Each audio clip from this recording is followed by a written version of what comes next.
Now, President-elect Joe Biden is pushing forward with his transition plans. He's expected to announce longtime aide Antony Blinken as his Secretary of State. The veteran diplomat previously served as Biden's national security advisor when he was vice president. And this story is a Bloomberg scoop. So joining us now is senior editor Derek Wallbank. Derek, what do we know about Tony Blinken? We know he's worked under the Obama administration as well as more directly when Biden was VP. But do you also think, I want to ask you, will he be able to be confirmed in a Republican Senate?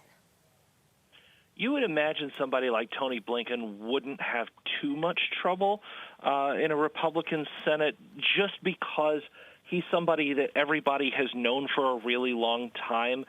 This is also somebody, I think, and it's going to be really interesting for the world to get used to this again, but Tony Blinken has been with Joe Biden so long that when Tony Blinken talks about world affairs, it's going to be assumed that he is speaking Joe Biden's words.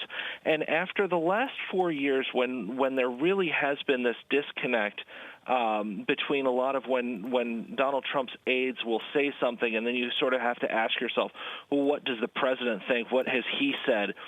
That may not be the case in world affairs going forward because the Biden team is probably going to take a much more tightly held line and everyone's sort of singing off the same song sheet.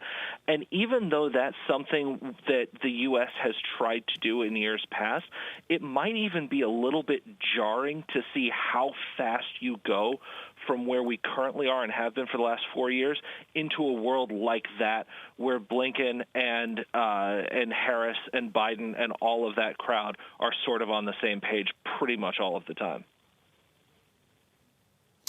Where are we on transition? Where are we on succession? There seems to be a growing number of voices calling on Trump to start that process. Is pressure mounting on him to concede? What is the straw that breaks the political camel's back? Well, I think there's a couple things there to unpack. And real quickly, the GSA is a government agency that nobody cares about and operates in almost total obscurity.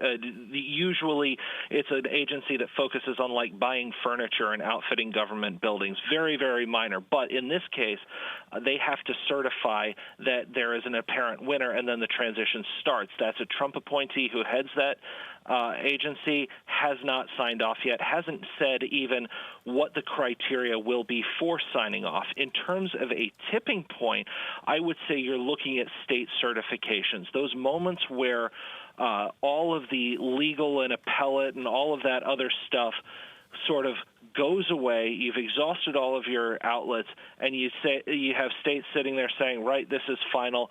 The I's are dotted, the T's are crossed, and the electors are picked.